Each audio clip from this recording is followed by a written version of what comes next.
Al Qaeda terror module मामले में Gujarat ATS को बड़ी कामयाबी मिली है। शमा परवीन नाम की महिला को एटीएस ने गिरफ्तार किया है। कर्नाटक से टेरर मॉड्यूल के मास्टरमाइंड की गिरफ्तारी,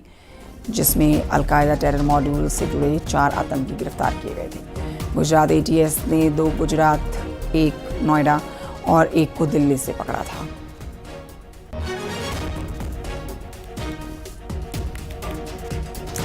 शंकर आनंद से लेते हैं इस पर और जानकारी। शंकर, अलकायदा टेरर मॉड्यूल के मामले में ये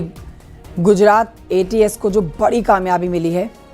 इस पर विस्तार से जानकारी दें। देखिए, जिस तरह से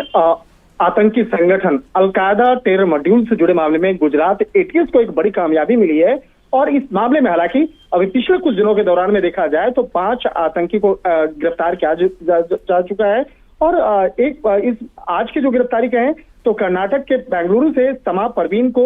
जिस तरह से गिरफ्तार किया गया है तो इससे विस्तार से पूछताछ की जा रही है और विस्तार से पूछताछ की जा रही है। इसमें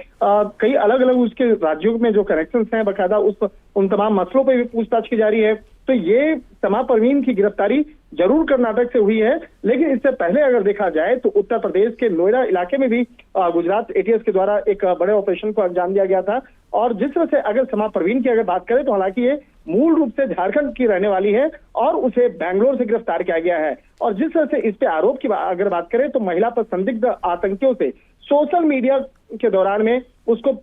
रेडिकलाइज करने का एक आरोप लगा था और जिस तरह से बकायदा पोस्ट डालने के आरोप, जिस तरह से पोस्ट डाल करके कई युवाओं को प्रभावित करने का आरोप लगाया गया था। और देखा गया है तो गुजरात एटीएस के द्वारा जिस तरह से कार्रवाई की गई है तो इस मामले में जो अब तक 5 लोग गिरफ्तार किए जा चुके हैं उसमें 2 आरोपी गुजरात के हैं, 1 आरोपी को नोएडा से और 1 को दिल्ली से गिरफ्तार किया जा चुका है। तो इस मामले में अब आरोपी से शमा परवीन से विस्तार से पूछताछ की जा रही है। शमा परवीन जिसकी गिरफ्तारी की जानकारी आज हम लोगों के साथ साझा की गई है तो इस आरोपी की उम्र है तकरीबन 30 साल की है और ये मूल रूप से झारखंड के रहने वाली है।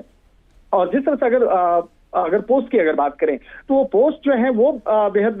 कहा जा सकता है आपत्तिजनक था और इस मामले में गुजरात के गृह मंत्री हर्ष सांघवी ने भी इस मामले में कहा था कि गुजरात एटीएस ने जिस तरह से 4 पहले अलकायदा इंडियन सब कॉर्डिनेट के आतंकियों को गिरफ्तार किया गया है तो इस मामले में विस्तार से तफ्तीश का दायरा जो है वो आगे बढ़ाया जा रहा है। और कई ऐसे जो युवा हैं और खास तौर पर महिलाओं में जो एक कट्टरपंथी भावनाओं को क्रिएट करने का जो प्रयास किया जा रहा था तो इस मामले में शमा परवीन की भूमिका किस तरह से निकल के सामने आई है, इस मामले को आगे जांचा जाएगा, परखा जाएगा और इसके साथ ही ये भी जानने का प्रयास किया जाएगा कि जिन आरोपियों को पहले 4 आरोपियों को गिरफ्तार किया जा चुका है जिसमें कि एक नोएडा का भी है रहने वाला, तो क्या उनके साथ में इसके कनेक्शन आपस में रहे हैं, क्या आपस में इन लोग की बातचीत पहले होती थी या कि कोई और भी तरह से आपस में कनेक्शन हैं या नहीं, इन तमाम मामलों पर विस्तार से पूछताछ की जाएगी। हालांकि इस मामले में एक कनेक्शन निकल के सामने आया है कि अलकायदा इंडियन सब कॉर्डिनेट और इसके साथ साथ जो नॉर्थ ईस्ट के जो राज्य हैं वहां पर भी कुछ